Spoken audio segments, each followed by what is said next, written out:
Hello everybody, this is Stephen Whitfield with Drilling Contractor. We are here on the stage at the 2025 IADC World Drilling Conference in Amsterdam. And I'm with Rob Houston of Precision Drilling. Now, Rob gave a presentation here at this conference on the installation of an automation robotics package on a land drilling rig. Now, Graham Day of NOV also gave a presentation on that same project. And we shot a video with Graham, and we suggest that if you haven't watched that video, to go click on that after you finish watching this one to get the NOV perspective on this project. But for this video, we're going to get the Precision Drilling perspective. We're going to hear a little bit about why Precision was involved with this and sort of what they saw from their eyes. So, Rob, thank you so much for joining me today. Thank you for having me, Stephen. So I asked Graham this question, and I'm going to ask you this question. Why get involved in a project like this? What kind of value do you see out of something like this? Precision would get involved in a project like rig floor robotics because it's better to be an early adopter and be part of that digital transformation of the rig floor as compared to taking a commercial product off the shelf that you're kind of boxed in. So with our current and our previous experience based through automation downhole, we've learned that our field crews have a lot of feedback, and when you can incorporate that feedback into the solution, that drives so much more success.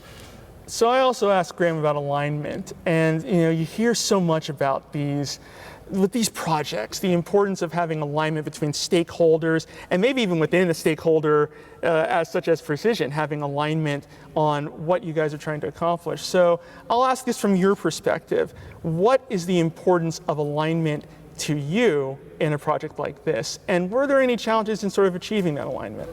On the alignment side, between NOV and Precision Drilling as well as our customer, we had to go ahead and clearly define what success looks like.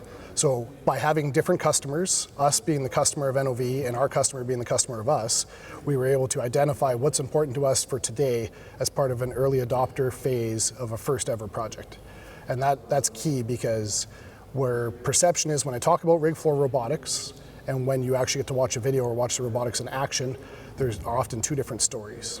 We tell ourselves a story, and when we sit there with an operator or with various other different customers and internal resources and talk about what robotics can do, that story grows. And when the expectations hit that peak, that's when the project is doomed to fail, basically. So what were some of the components of the package that was installed in this rig? It was important when we deployed modular robotics onto the drilling rig. We wanted to make sure we had this ability to fail gracefully. So we needed components that could both work as part of the package as well as work individually. So to do this, we added 2 rig floor robotic arms. Those are 6-axis robots that we put on a track to add a 7th axis to allow it to come in and out of the work area.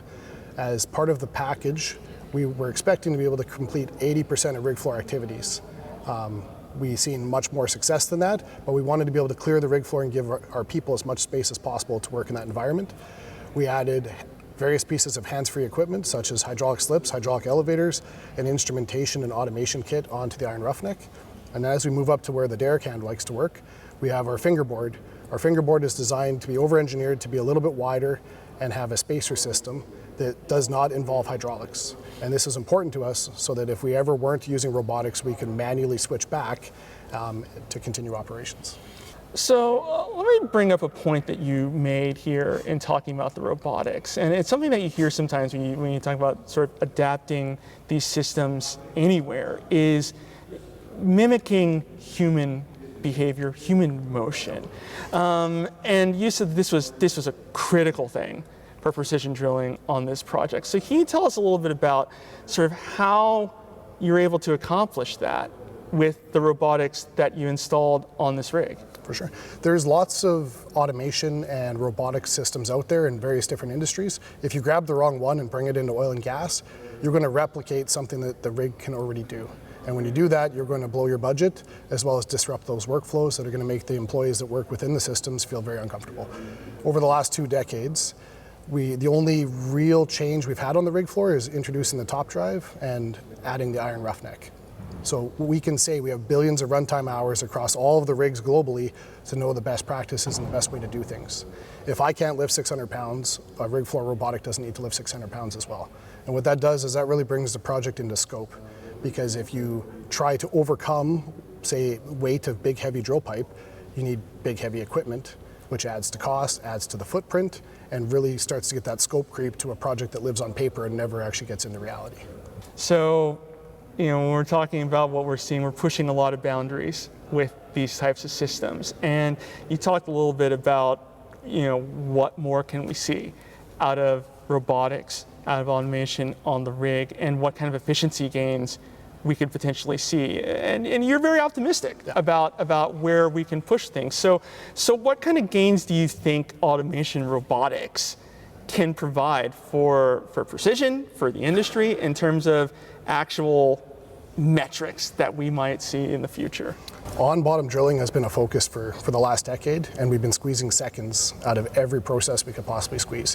When we look at utilizing robotics on the rig floor, we're then freeing up an entire experienced rig crew to go ahead and take care of all the actions down below, which could be preventative maintenance as the rigs are running harder than ever, as they're drilling deeper and faster. On top of that, we can free up bandwidth of these same individuals to start to take on to other tasks around the rig, such as limiting third-party services that come out to location and overall lowering our risk piece for our customer by having everything in-house. As we look at what can happen on the rig floor for efficiencies, we're going to continue to see, as part of Graham's part, is we're going to see NOV continue to develop all these different tools that allows us to round out what we do on the rig floor, as well as what Precision can do to take tasks off the rig floor and get a little bit disruptive in what those workflows look like as compared to just automating everything. An example of that would be having redundant BHAs or offline pipe handling. Well, Rob, thanks again. It's always interesting to hear multiple perspectives on one project and seeing like what this might portend moving forward, and especially in this area where there's just so much innovation going on. So we appreciate you giving us the Precision perspective. Thank you. Thank you. And thank you for visiting drillingcontractor.org.